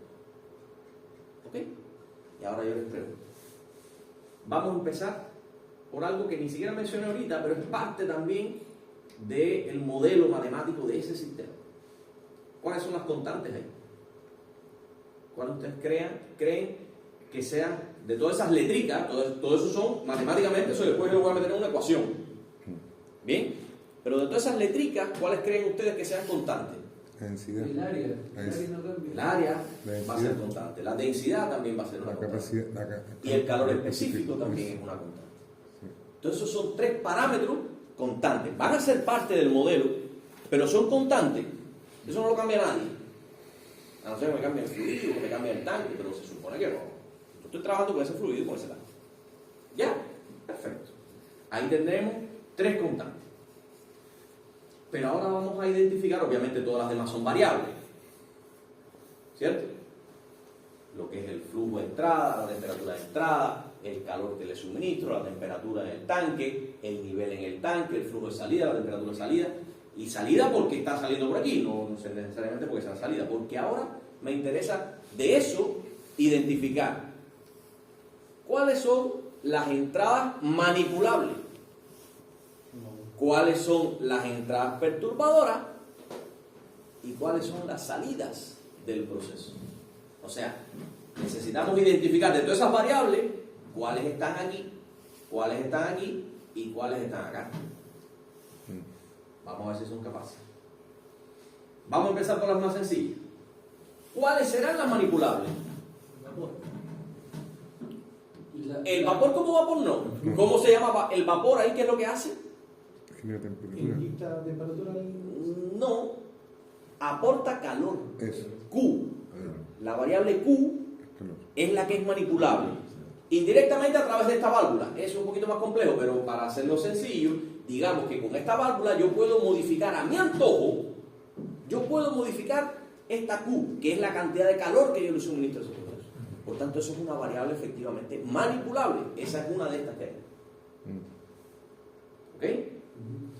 ¿Cuál otra es manipulable? El flujo de De entrada. temperatura. El flujo.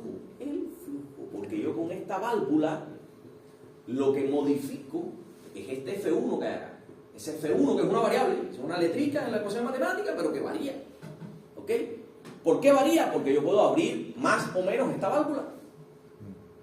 Por tanto, yo puedo modificarla a mi antojo. Esa es una entrada manipulable. ¿Ok? Siempre que hay una llave va a ser manipulable. Sí, Ya. se puede identificar por ahí. Pero luego yo te pinto un circuito eléctrico con un motor. ¿Y dónde está la válvula? Ahí no hay válvula. Ahí lo que va a haber es un regulador de frecuencia. Ah, ya. Un variable de frecuencia. Ya. O un variable de voltaje. También. ¿Entiendes? Entonces, ahí ya no es una válvula. Y hay que identificarlo igual. ¿Ok? Bueno, ¿alguna otra manipulable? La velocidad del agitador. Sí, pero fíjense que no le tengo indicado ninguna variable.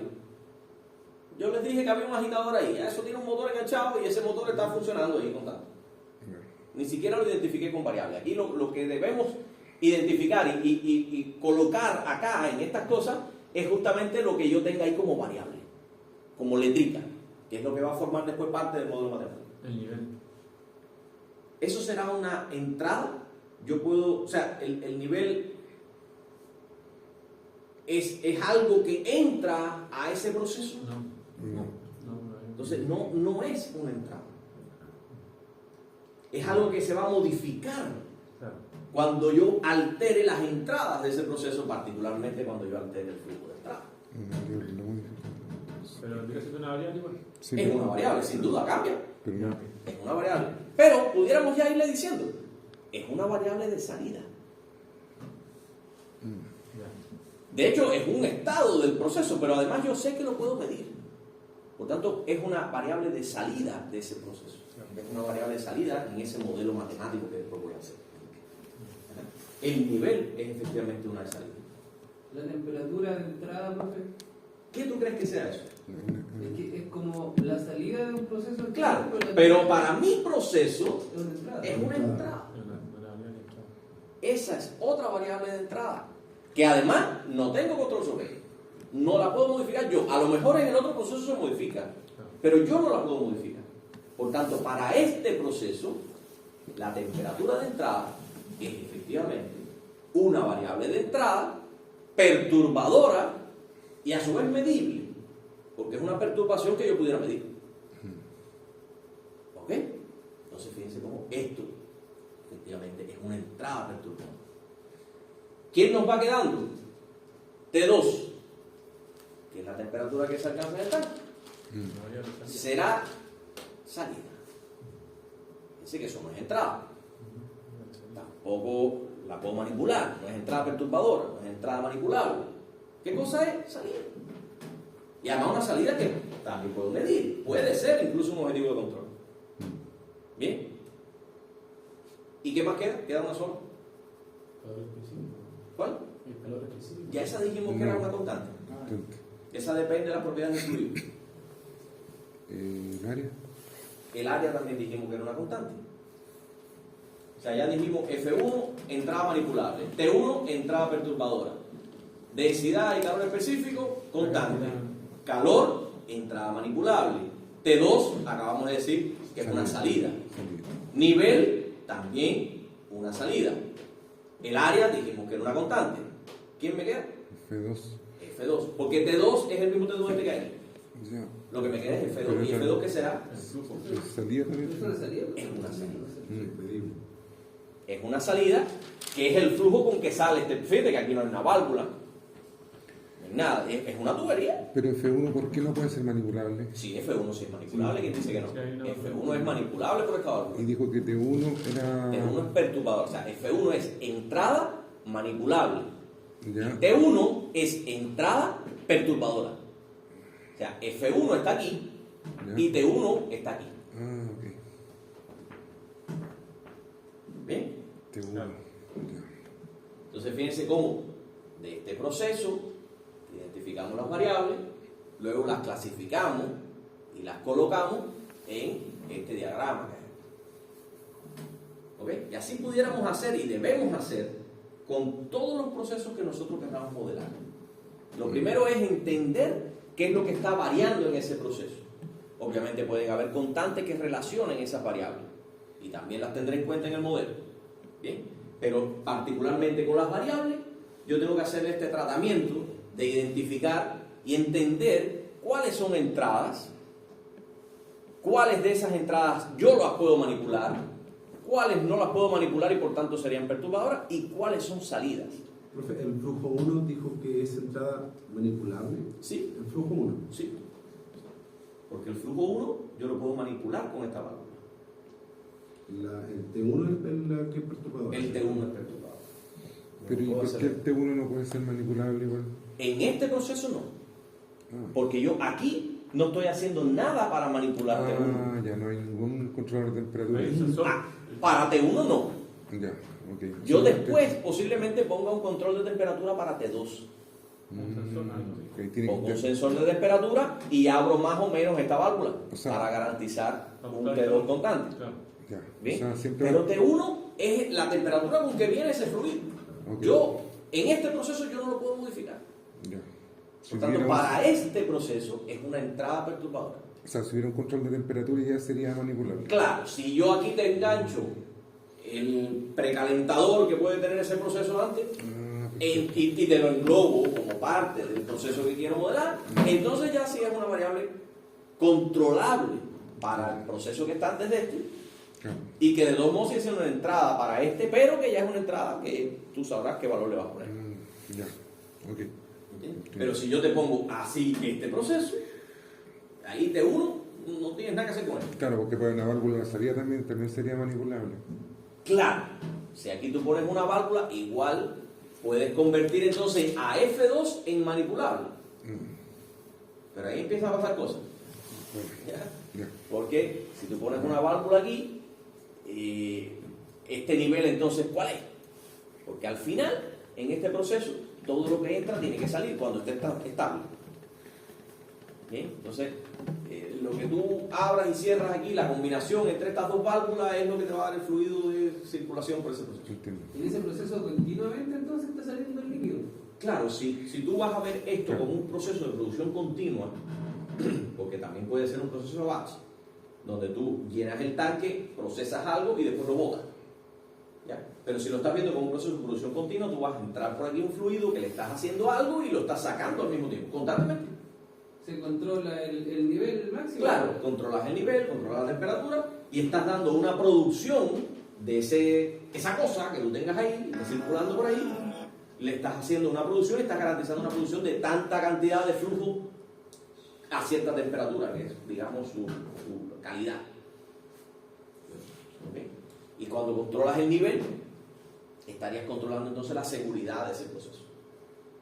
Bueno, Porque el nivel estará relacionado con que, oye, no puedes permitir que eso se desborde. Ni puedes permitir que haya un bajo nivel que dejen Claro. expuesto al serpentín, porque se explota. ya, se quema. Entonces, hay que tener la seguridad estaría dada por el nivel, la calidad estaría dada, digamos, por la temperatura, porque eso podría ser un reactor químico, donde yo esté mezclando varios fluidos. Y ahí está ocurriendo una reacción química que tiene que ser a una temperatura de 28 grados. Ahí tendríamos que poner sensor de nivel alto y sensor de nivel bajo, como para garantizar el... Sí. O un Sí, sensor de sí. nivel continuo.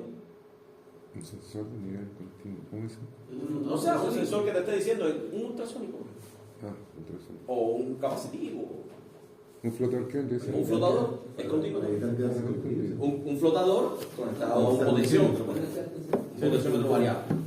Eso es continuo. ¿Ok? Me cuesta todavía... Entonces, Listo. Eso es lo primero que quería, que ustedes entendieran la dinámica de cómo identificar las variables del proceso. Y vamos entonces a ver qué cosa es lo que sería el control en lazo abierto y el control en lazo cerrado.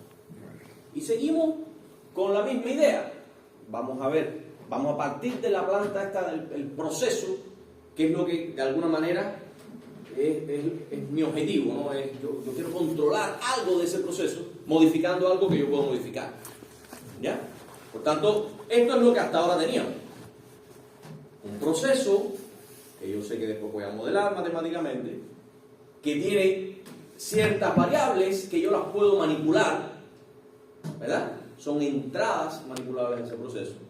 Conozco también que hay entradas de ese proceso que son perturbadoras, que no las puedo manipular, pero igualmente alteran las variables de salida, que son las variables que yo quiera controlar. ¿Ok? Digamos que yo quiero controlar eso, pero lo voy a hacer en lazo abierto. ¿Qué significa que lo voy a hacer en lazo abierto? Que yo voy de esta variable a medirla con algo.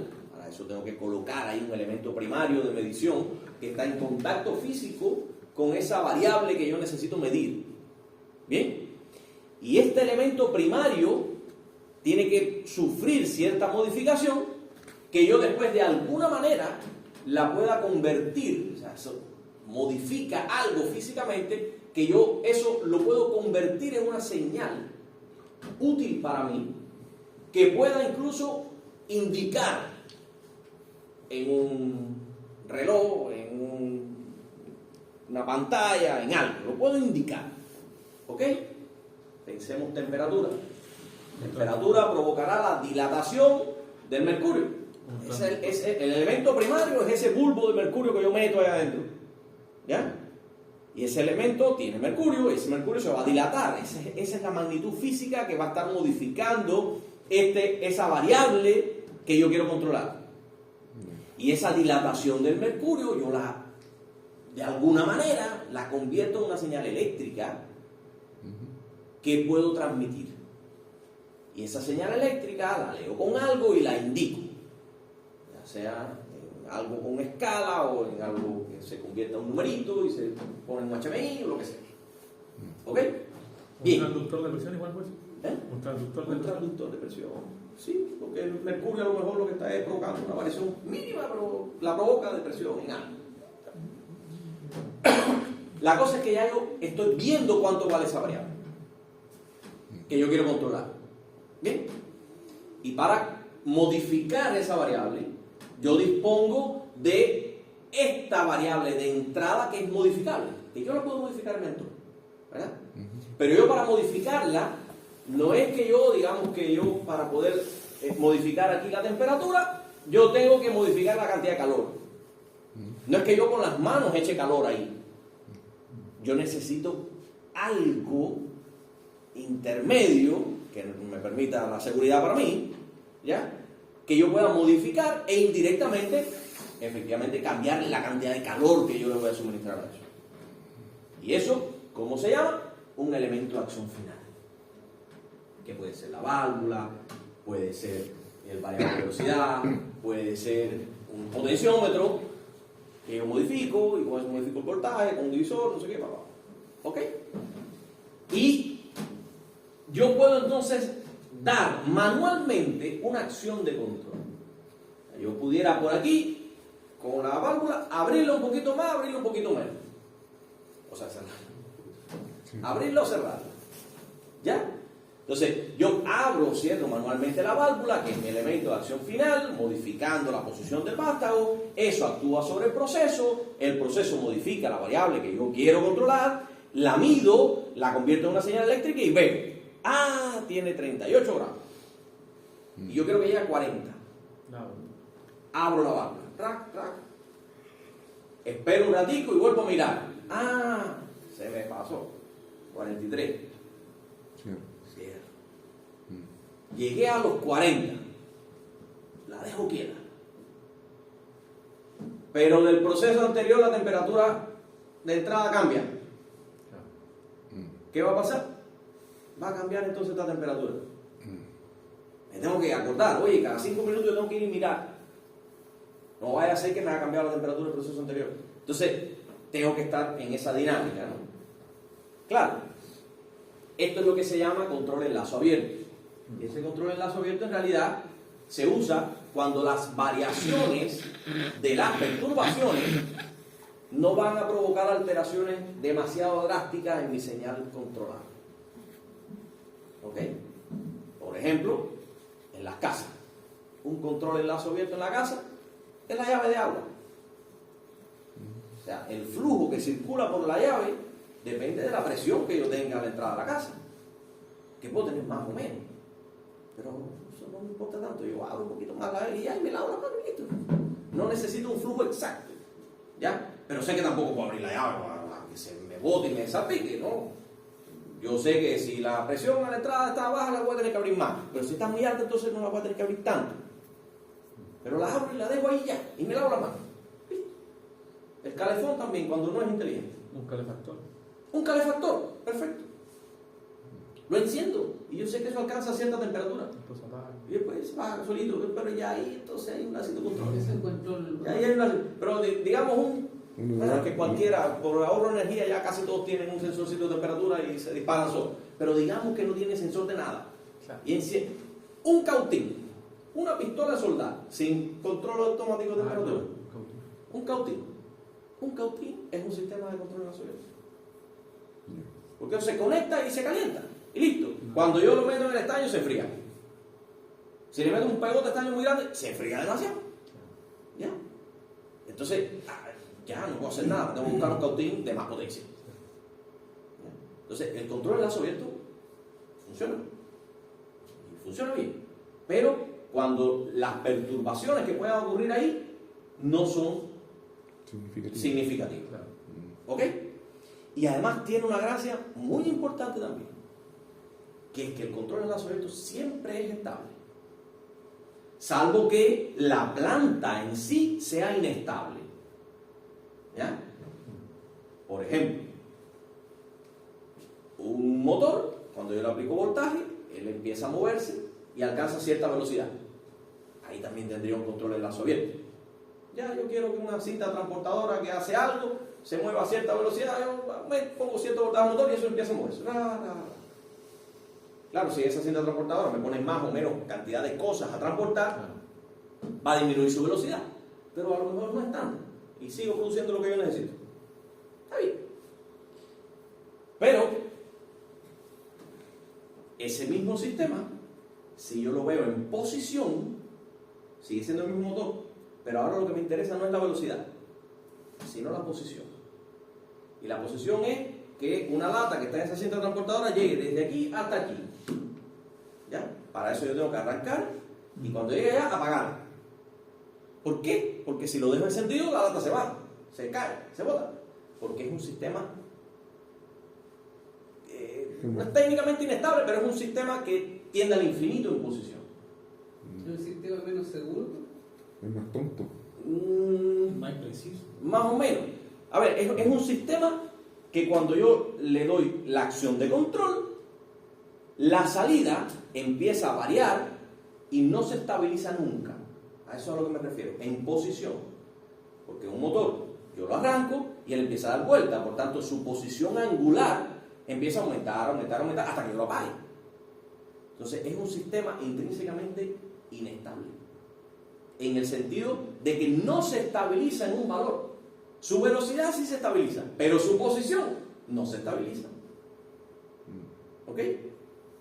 Entonces, si el proceso que yo estoy controlando, el lazo abierto, es estable, o sea, se estabiliza en algún momento, ¿ya? El sistema de control del lazo abierto siempre será estable. No va a tener ningún tipo de problema, salvo que el proceso en sí sea inestable. Como el que les acabo de decir del motor, que yo tengo que venir y apagarlo, porque si no se botan las cosas cuando llegan al final de la cinta. ¿Ok? Bien. Esto es lo que es el control en lazo abierto. Yo, por mi voluntad, modifico la acción de control, pero la modifico y la dejo ya, y la dejo quieta en ese valor, ocurre lo que tenga que ocurrir en el proceso, se señaliza y se adquiere cierto valor. Bien, las perturbaciones lo pueden modificar, pero esas modificaciones yo entiendo que no son importantes para mí. ¿Ok? Pero ¿qué pasa entonces si esas perturbaciones sí son importantes para mí? Y si además yo no quiero tener que estar mirando cada 5 minutos, sino que eso yo quiero ponerlo ahí a 40 grados, y eso tiene que alcanzar 40 grados, sin necesidad de yo tener que estar moviendo. Ahí entonces tengo que cerrar el lazo de control. Y voy a lo que sería entonces un lazo de control cerrado. Que es lo mismo, fíjense que todo esto es lo mismo. Todo esto hasta aquí es lo mismo. ¿Qué es lo nuevo? Lo nuevo es que ahora esa señal que ya yo convertí en una señal útil para mí y transmitible, una señal que de alguna manera yo la puedo utilizar como un elemento y un valor proporcional a esta medida de esta variable de salida que yo quiero controlar. Esa señal yo la voy a tomar y la voy a comparar con el valor que yo quiero que tenga esta señal, que sé que va a ser proporcional al valor que tenga esta otra, porque esto a lo mejor es un voltaje o es 420 mA, una señal normalizada en amperes, transmisor de corriente que me está indicando la temperatura y es 420 mA. Entonces no es temperatura directamente, pero yo sé que esos 420 mA yo lo puedo escalar a mi sensor de temperatura. Los 20 mA puede ser, por ejemplo, 100 grados. 100 grados. Y los 4 pueden ser los 30 grados. El nivel inferior. Y listo. Entonces yo hago una línea recta, ¡pac! Y escalo la cuestión. Y yo sé que 15 mA, eso representa tantos grados. Eso lo puedo hacer. Entonces, yo tomo esta señal, que para mí es una medición de la variable de salida del proceso, y la comparo con el valor que yo quiero que tenga el proceso. Y de ahí obtengo un error. Una diferencia entre ellas dos. Claro. La comparación matemática es restar una a la otra. Es restarle al valor deseado, restarle el valor medido. Y tengo un error. Y ese error se lo voy a dar a un controlador, que no es más que una ecuación matemática. Y ese controlador con ese error va a hacer un cálculo y va a determinar cuánto tiene que dar de acción de control para que el sistema actúe sobre la variable de salida y alcance el valor deseado. Y ahí estoy entonces cerrando el lazo de control. Y aquí sí viene el set point. Este es el set point. Este que tengo. ¿Ya? Y estoy midiendo la salida y fíjense cómo la estoy aplicando a la entrada. Por eso entonces esto es un sistema realimentado, porque estoy haciendo una realimentación de la salida a la entrada. ¿Ya? Que tiene cosas muy buenas, porque ahora ya no tengo que estarlo mirando constantemente. Y ahora si cambia la temperatura de entrada, el sistema se va a enterar, porque se va a alterar la temperatura de salida y va a corregir con la modificación de la válvula de vapor, va a corregir esa variación que hubo de la temperatura de entrada. Y constantemente lo va a estar haciendo. ¿Ok? Entonces por ese lado tiene su bueno, pero tiene una cosa muy mala. Que si no sabemos teoría de control, eso se puede convertir en una cosa inestable. Si no sabemos toda la matemática que yo les voy a enseñar, eso se puede reventar. A simple vista se ve como que es la solución Claro, ahí está el lacito cerrado. Pero esa realimentación que hay aquí, que no la había acá, es lo que provoca que si yo ajusto mal el controlador, el sistema se me hace inestable. Y puede ocurrir más. calibrarlo aquí. Hay que calibrarlo. La calibración se relaciona más a lo que son la calibración de los elementos de medición y los elementos de los actuadores. Parametrización. Pero es el parámetro que tú pongas, el PID que tú pongas aquí. Aquí es donde va el PID. Pero ese controlador puede ser humano. O sea, No, o sea, por lo general lo que estamos hablando es que ese controlador ya es una máquina. O sea, ya o es un circuito eléctrico, o es un microprocesador, o es un PLC. Ya, ok. Pero es un PLC que al final lo que está es calculando una ecuación matemática en base a unos parámetros que son los que yo tengo que ajustar bien para que ese sistema sea estable. Eso no fue. ¿Sí? Lo que van a poner aquí es lo que van a ver con el otro profesor. Ya. Calcular esa ecuación matemática es lo que van a hacer con el otro profesor. Conmigo vamos a modelar todo esto. Y vamos a dejar listo para que él le pueda poner la ecuación. ¿Cuál 7? ¿Ok? 7 de 1. De hecho, todos tienen 7, ¿no? En estos momentos. Después pueden perderlo. Claro. Ese otra En este cosa. momento todos tienen 7. Bien. Este es el momento en el que todos tienen nota máxima. Sí. Bueno, y ahí yo les tenía algunos ejemplitos de sistemas reales. Ajá. Real, no, esto ahí incluso la máquina de guard. Pero cómo funciona. Ahí podríamos también identificar cuáles son las entradas, las salidas, las variables de mano. Y este otro, que es un poquito más fácil, incluso con un sistema de conversor analógico digital, un digital analógico, un relay, no sé qué. Y ahí también podemos identificar, pero ya no tenemos tiempo. Sí, estamos hablando. Estoy pasado por todo. Y eso, ya, yo le subo este material entonces